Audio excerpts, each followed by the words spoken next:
Assalamualaikum warahmatullahi wabarakatuh. Salam sejahtera bagi kita semua. Kali ini kita lanjutkan pembahasan mengenai aktor, ya katakanlah aktor pengelola keuangan daerah ya. Jadi pejabat pengelola keuangan daerah itu ada, kemarin ini kita sudah bahas mengenai PA, KPA, PPTK, kemudian PPK, SKPD, dan sekarang bendahara. Kita masuk ke bendahara. Bagaimana perbandingan bendahara ini? Apakah itu terkait dengan tugas-tugasnya, kemudian apa kelengkapan-kelengkapannya gitu ya. Nah, yang diatur di PP 12 di Permendagri 77 dengan yang lama diatur di PP 58 dan Permendagri 13. Nah, di sini kita lihat dulu karena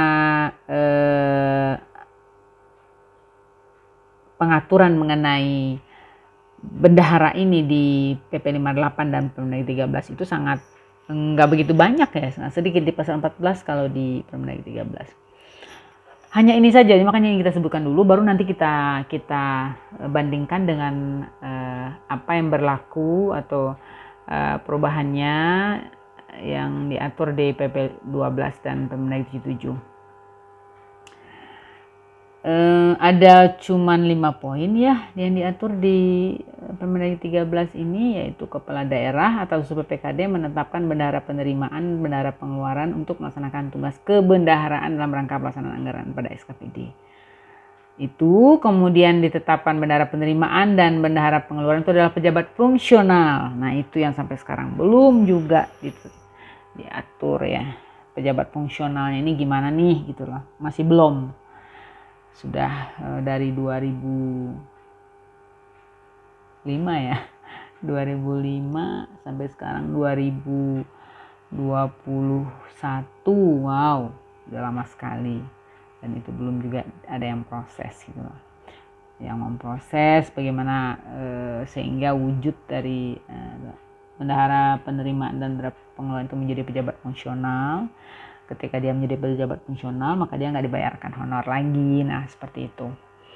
Nah, kemudian di Permendagri 13 ini juga diatur bahwa bendahara penerimaan dan bendahara pengeluaran itu baik secara langsung maupun tidak langsung dilarang melakukan kegiatan perdagangan, pekerjaan pemborongan dan penjualan jasa atau bertindak sebagai penjamin atau kegiatan pekerjaan penjualan serta membuka rekening giro atau pos atau menyimpan uang pada suatu bank atau lembaga keuangan lainnya atas nama pribadi. Nah, itu sama, itu juga diatur sekarang ini, larangan-larangan untuk bendahara penerimaan dan bendahara pengeluaran ini. Nah, dalam hal PA melimpahkan sebagian kewenangannya kepada KPA, maka kepala daerah menetapkan bendahara penerimaan pembantu dan bendahara pengeluaran pembantu pada unit kerja terkait. Dan ini bertanggung jawab kepada bendahara penerimaan, bendahara pengeluaran ini secara fungsional bertanggung jawab atas pelaksanaan tugasnya kepada PPKD selaku BUD. Nah, hanya itu yang diatur di PP 58 dan Permendagri 13 gitu. Jadi nggak detail mengenai tugas-tugasnya. Oke, sekarang kita lihat yang diatur di PP 12 Permendagri 77. Kita masuk dulu bendahara penerimaan dan bendahara penerimaan pembantu. Kepala daerah menetapkan bendahara penerimaan untuk melaksanakan tugas kebendaharaan dalam rangka pelaksanaan anggaran pendapatan pada SKPD atas usul PPKD selaku BUD. Nah, itu bendahara penerimaan. Nah, dalam hal PA melimpahkan sebagian kewenangan kepada KPA, maka kepala daerah dapat menetapkan bendahara penerimaan pembantu pada unit SKPD yang bersangkutan. Jadi dapat. Kalau dapat tuh boleh juga enggak kan. Jadi enggak harus juga bendahara penerimaan pembantu nih. Boleh dia memakai ya bendahara penerimaan induk saja gitu loh. Nah, jika memang ada ya, jika memang ditunjuk, maka bendahara penerimaan pembantu itu pada unit diusulkan oleh kepala SKPD kepada kepala daerah melalui PPKD. Nah, ini dasar menetapkan bahwa harus ada bendahara penerimaan pembantu, yaitu ketika ada KPA gitu. Jadi kalau ada KPA, maka dapat ditunjuk atau ditetapkan bendahara penerimaan pembantu. Oke, kita lanjut. Tugas dan wewenang dari bendahara penerimaan dan kita bandingkan dengan tugas dan wewenang bendahara penerimaan pembantu. Jadi tadi sudah pasti ya bahwa bendahara penerimaan pembantu itu dibentuk karena adanya pelimpahan kewenangan dari PA kepada KPA. Maka untuk itu, untuk bendahara penerimaan pembantu itu dapat ditunjuk. Nah, tadi kita sudah ini kan bahwa tugas dan wewenang dari bendahara penerimaan itu adalah menerima, menyimpan, menyetorkan ke rekening kas daerah, menata usahakan dan pertanggungjawabkan pendapatan daerah yang diterimanya. Ya, bendahara penerimaan pembantu juga begitu. Menerima, menyimpan, menyetorkan sejumlah uang dalam rangka pesanan anggaran pendapatan kecuali untuk transaksi secara elektronik. Kemudian kalau kita lihat dari bendahara penerima apalagi meminta bukti transaksi atas pendapatan yang diterima langsung melalui RKUD. Nah, diminta nanti nih kalau ada pendapatan yang langsung diterima melalui RKUD. Sama bendahara penerimaan pembantu juga punya tugasnya gitu, meminta bukti transaksi atas pendapatan yang diterima langsung oleh RKUD. Kemudian sama-sama melakukan verifikasi dan rekonsiliasi dengan bank yang ditetapkan oleh kepala daerah. Jadi mengenai pendapatan yang dikelolanya, dia harus melakukan verifikasi dan rekonsiliasi dengan bank. Kemudian meneliti kesesuaian, kalau bendahara penerimaan meneliti kesesuaian antara jumlah uang yang diterima dengan jumlah yang telah ditetapkan. Nah, sama bendahara penerimaan pembantu juga itu tugasnya. Kemudian menata usahakan dan bertanggungjawabkan pendapatan yang diterimanya. Persis sama juga bendahara penerimaan pembantu itu juga tugasnya. Dan menyiapkan dokumen pembayaran atas pengembalian kelebihan pendapatan daerah di bendahara penerimaan, maka di bendahara penerimaan itu juga itu. Jadi intinya sama saja tugasnya, cuman lingkupnya yang akan berbeda. Ya, lingkupnya berbeda karena bendahara penerimaan pembantu ini di lingkup unit. Sementara bendahara penerimaan ini adalah di lingkup induk ya, di SKPD induk. Nah, bendahara penerimaan pembantu kedua-duanya ya, bendahara penerimaan dan bendahara penerimaan pembantu itu bertanggung jawab secara administratif dan fungsional. Kalau bendahara penerima itu administratifnya itu dengan membuat laporan pertanggungjawaban, itu menyampaikan kepada PA ya. Kalau bendahara penerimaan pembantu menyampaikan kepada KPA. Nah, bendahara penerima itu kalau secara fungsional dia membuat laporan pertanggungjawaban secara fungsional atas penerimaan SKPD itu disampaikan kepada BUD. Jadi secara fungsional kepada BUD, sedangkan bendahara penerimaan pembantu secara fungsionalnya itu kepada bendahara penerimaan. Jadi biar direkap bendahara penerimaan pendapatannya. Nah, Kepala SKPD dapat menetapkan pegawai yang bertugas membantu bendahara penerimaan. Nah, itu disebut pembantu bendahara penerimaan yang bertanggung jawab kepada bendahara penerimaan. Jadi kita lanjut. Sekarang bendahara pengeluaran. Jadi tadi bendahara penerimaan pembantu itu dapat dibentuk ya, nggak apa-apa juga nggak ada. Kalau tidak dibentuk maka dia memanfaatkan bendahara penerimaan di induk. Sekarang kita masuk apa perbedaan bendahara pengeluaran dengan bendahara pengeluaran pembantu. Ya, kalau tadi sudah dijelaskan apa yang diatur di PP 58 dan Permendagri 13 yang itu hanya sedikit tidak menjelaskan apa tugas-tugasnya ya. Nah, sekarang di PP 12 dan di Permendagri 7 dijelaskan. Untuk bendahara pengeluaran, maka kepala daerah itu menetapkan bendahara pengeluaran untuk melaksanakan tugas kebendaharaan dalam rangka pelaksanaan anggaran belanja dan atau pengeluaran pembiayaan. Masuk semua ya. Kemudian bendahara pengeluaran termasuk bendahara khusus yang ditetapkan sesuai peraturan perundang-undangan. Kepala daerah menetapkan bendahara pengeluaran itu atas usul PPKD selaku BUD. Nah, sedangkan bendahara pengeluaran pembantu, nah jadi kapan dibentuknya? Yaitu dalam hal PA melimpahkan kewenangannya kepada KPA, maka kepala daerah atas usul PPKD menetapkan bendahara pengeluaran pembantu pada unit yang bersangkutan. Beda ya. Kalau tadi dalam hal PA melimpahkan kewenangan kepada KPA, maka bendahara penerimaan pembantu itu dapat dapat ditetapkan. Tapi kalau bendahara pengeluaran bantu itu menetapkan langsung. Jadi memang harus dibentuk ya. Ketika KPA maka harus ada bendahara pengeluaran pembantunya gitu. Terserah apakah itu dia di unit ya, yang KPA yang dibentuk karena rentang kendali, karena lokasi, dan KPA yang dibentuk karena besaran anggaran.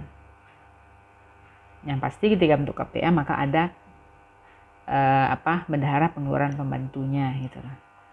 Nah, penetapan bendahara pengeluaran bantu didasarkan pada pertimbangan besaran anggaran, rentang kendali, dan atau lokasi. Sama sih untuk penetapan KPA-nya gitu. Nah, dia satu paket ya. Nah, sekarang kita lanjut. Apa sih tugas dan wewenang dari bendahara pengeluaran menurut PP 12 dan Permendagri 77? Kita bandingkan dengan tugas dan wewenang bendahara pengeluaran pembantu ya, ada perbedaan. Pertama, untuk bendahara pengeluaran mengajukan permintaan pembayaran menggunakan SPPUP, GU, TU, dan LS. Nah, kalau bendahara pengeluaran bantu itu hanya permintaan pembayaran untuk SPP, TU, dan LS. Nah, otomatis KPA itu ya tanda tangannya nanti SPM, TU, LS. Nah, sementara untuk GU, UP itu dikelola oleh bendahara pengeluaran. Pasti ini akan langsung kepada pengguna anggaran. Nah, kemudian kita lihat lagi tugasnya di bendahara pengeluaran ini yang kedua, menerima dan menyimpan UP, GU, dan TU. Nah, sementara bendahara pengeluaran bantu itu menerima dan menyimpan pelimpahan UP dari bendahara pengeluaran.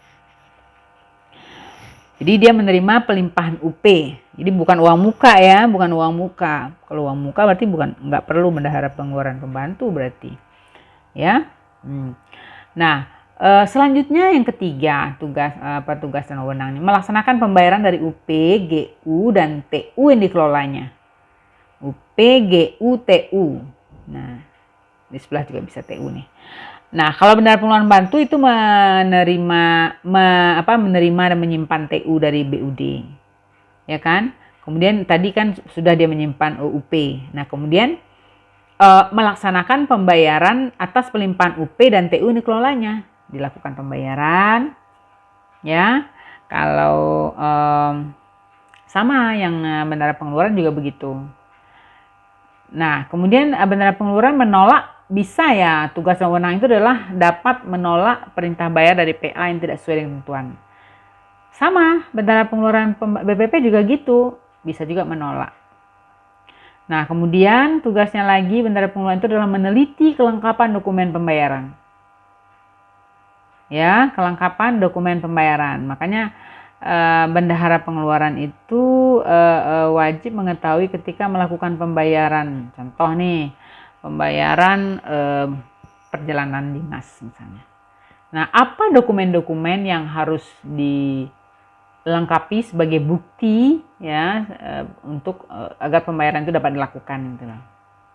Nah, itu kan biasanya sudah diatur ya di dalam SOP-nya gitu ya. Untuk perjalanan dinas berarti harus ada persetujuan perjalanan dinas, harus ada ini, ada lengkap semuanya itu. Jadi meneliti kelengkapan dokumen pembayaran ini gitu. Nah, sama BPP juga gitu, meneliti kelengkapan dokumen pembayaran terkait dengan pelimpahan UP dan TU yang dikelolanya tadi. Nah, kemudian bendahara pengeluaran itu memungut dan menyetorkan pajak sesuai ketentuan peraturan perundang-undangan. Jadi bendahara ini adalah wajib pungut ya untuk pajak. PA pasal 21, pasal 22 dan sebagainya. PN gitu loh. Jadi dia harus memungut dan menyetorkan pajak itu sesuai ketentuan peraturan. Sama BPP juga begitu. Kemudian bendahara pengeluaran ini membuat laporan pertanggungjawaban secara administratif kepada PA. Jadi secara administratif disampaikan kepada PA dan laporan pertanggungjawaban secara fungsional kepada BUD secara periodik. Nah, kalau BPP administratifnya itu kepada KPA dan laporan pertanggungjawabannya itu secara fungsional kepada bendahara pengeluaran secara periodik. Nah, Ada, apa ada KPA yang ditunjuk tapi bendahara pengeluarannya nggak ada? Ya kalau itu pun ada, berarti nggak menyalahi daripada ketentuan yang dinyatakan dalam PP 12 dan Permendagri 77. Jadi ketika menetapkan KPA harus ada bendahara pengeluaran pembantu. Jadi menetapkan bendahara pengeluaran pembantu. Kalau PPK unit tadi kita sudah jelaskan di episode yang sebelumnya. Oke. Selain tugas dan wewenang bendahara pengeluaran yang melaksanakan dan yang tadi setelah kita jelaskan itu, maka dia punya tugas yang lain lagi nih, ya, bendahara pengeluaran ini dan termasuk juga bendahara pengeluaran pembantu. Apa tugas lainnya? Melakukan rekonsiliasi dengan pihak bank yang ditetapkan kepala daerah. Ya, sama BPP juga gitu, untuk mengecek, memastikan berapa saldo banknya pada posisi ya secara periodik lah. Langsung memeriksa kas secara periodik. Rekonsiliasi dari bank ini, bank menyatakan saldo bank itu menyatakan bahwa saldonya contohnya untuk bendahara SKPDA itu saldonya adalah 1.500.000 misalnya seperti itu. Ya. Nah, menurut buku gimana? Bandingkanlah antara buku bendahara dengan bank. Dan bikin dalam bentuk berita acara rekonsiliasi. Sama BPP juga begitu untuk mencocokkan saldo rekening banknya dengan yang dicatat di bank dengan yang dibukukan di bendahara itu sendiri gitu. Nah kemudian memeriksa kas secara periodik berarti sudah otomatis secara periodik. Kalau tutup buku kas itu pasti setiap bulan ya. Tapi kalau melakukan pemeriksaan kas secara periodik bisa sekali 3 bulan ya, biasanya sekali 3 bulan diperiksa ya, kan apa dihitung juga bersama melakukan pemeriksaan itu oleh atasan gitu ya. Apakah kalau bendahara pengeluaran pasti itu atasannya adalah PA atau bendahara pengeluaran pembantu, maka atasannya adalah KPA gitu ya. Kemudian pemeriksaan kas itu juga dibikinkan berita acaranya gitu loh ya. Kemudian tugas bendahara pengeluaran lagi menerima dokumen bukti transaksi secara elektronik atau dokumen fisik dari bank. Nah, kalau ada pembayaran yang melalui debit ya,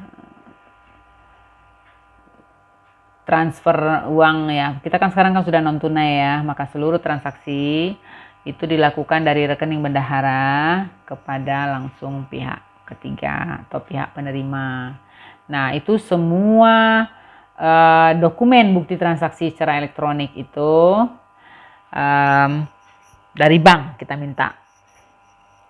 Ya pasti dia akan memberikan rekening giro, kemudian buku mutasinya gitu ya, mutasi bank mutasi. Nah BPP juga gitu, minta juga untuk transaksi secara elektronik atau bisa fisiknya juga dari bank. Kemudian bendahara pengeluaran ini menerima dan menyetorkan atas pengembalian belanja atas koreksi atau hasil pemeriksaan internal dan eksternal. Nah BPP juga begitu sama ya.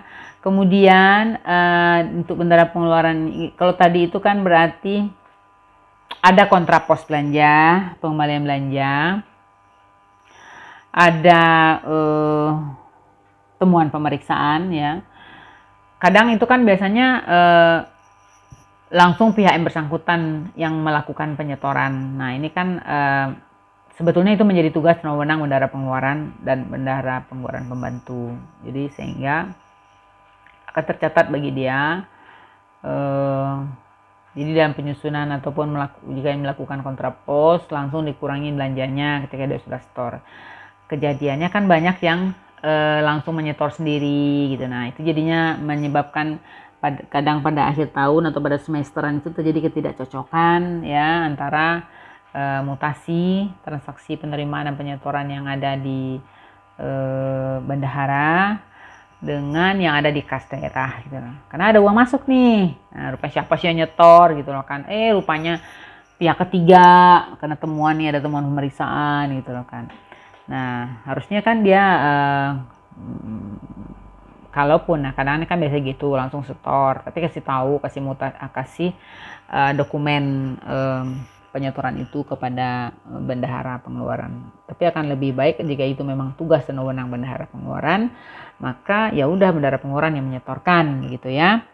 Sama BPP juga begitu, kemudian menyiapkan dokumen surat tanda setoran atas pengembalian dari belanja akibat koreksi atau hasil pemeriksaan internal dan eksternal. Nah, di BPP juga begitu, sama. Dan di bendahara pengeluaran tambah lagi nih, pelaksanaan anggaran pengeluaran pembiayaan pada SKPD yang melaksanakan fungsi BUD. Nah, jadi pembiayaan itu nggak di BPP, tapi di bendahara pengeluaran. Oke, kita lihat lagi bendahara pengeluaran itu. Kepala SKPD itu dapat menetapkan pegawai yang bertugas membantu bendahara pengeluaran untuk meningkatkan efektivitas pengelolaan belanja ataupun pengeluaran pembiayaan. Pegawai yang bertugas membantu bendahara pengeluaran yang melaksanakan tugas dan wewenang sesuai dengan lingkup penugasan yang ditetapkan kepala SKPD bertanggung jawab kepada bendahara pengeluaran. Nah, saat sekarang ini kan yang tidak sama lagi dengan dulu, bahwa ketika ditetapkan pembantu bendahara ya, ditetapkan pembantu bendahara, tapi itu nggak ada honornya lagi. Kalau kemarin ini masih ada honor bulanan, seperti itu. Sekarang nggak ada lagi sesuai dengan Perpres 33. Kemudian bendahara pengeluaran itu bertanggung jawab kepada secara administratif dan fungsional ya. Dia secara administratifnya itu disampaikan kepada PA, secara fungsional dia menyampaikan laporannya kepada BUD. Nah, sama bendahara BPP juga begitu. Dia bertanggung jawab fungsional dan administratif. Fungsionalnya itu menyampaikan laporannya kepada bendahara pengeluaran. Ya, kalau secara administratif dia menyampaikan laporannya kepada KPA gitu, untuk bendahara pengeluaran bantu. Oke. Nah, dalam hal terdapat pembentukan unit organisasi bersifat khusus sesuai dengan ketentuan peraturan perundang-undangan, kepala daerah menetapkan bendahara unit organisasi yang bersifat khusus, ya tadi BLUD. Nah, bendahara unit organisasi yang bersifat khusus ini tugasnya itu setara dengan bendahara pengeluaran. Jadi tugas-tugas bendahara pengeluaran itu yang dikerjakan oleh bendahara pengeluaran BLUD ini gitu loh. Oke. Nah, ada larangan-larangan ini sama dengan diatur di PP 58 dan di Permendagri 13.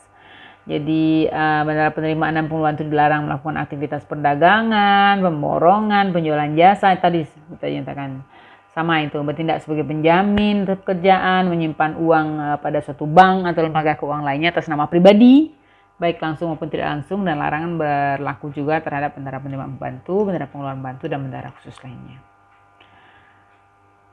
Kemudian larangan bagi bendahara penerimaan pembantu, bendahara pengeluaran, dan bendahara pengeluaran bantu itu dilakukan terhadap kegiatan, tindakan, dan atau aktivitas lainnya yang berkaitan langsung dengan pelaksanaan APBD. Nah, jadi dapat kita bandingkan tadi bagaimana penjelasan tugas dan wewenang di PP 12 dan Permendagri 77 dengan yang di PP 58 dan Permendagri 13. Jadi sebelumnya itu sangat minimalis sekali, tidak ada uraian tugasnya, sementara di PP 12 dan di Permendagri 77 ini sangat detail dijelaskan di sini apa yang menjadi tugas dan wewenang. Kemudian dikasih lagi tugas tambahan, dibilang ada rekon ini dinyatakan, ini diatur, berarti itu menjadi tugas dan wewenang bendahara pengeluaran. Nanti jangan rekonsiliasi dengan bank ini dengan bercara misalnya kan. Nah, itu nanti siapkanlah itu nanti di Perkada bagaimana formatnya gitu loh kan. Kalau itu tidak diatur di sini. Demikian saja mungkin pembahasan kita pada kesempatan ini. Yang pasti pada dasarnya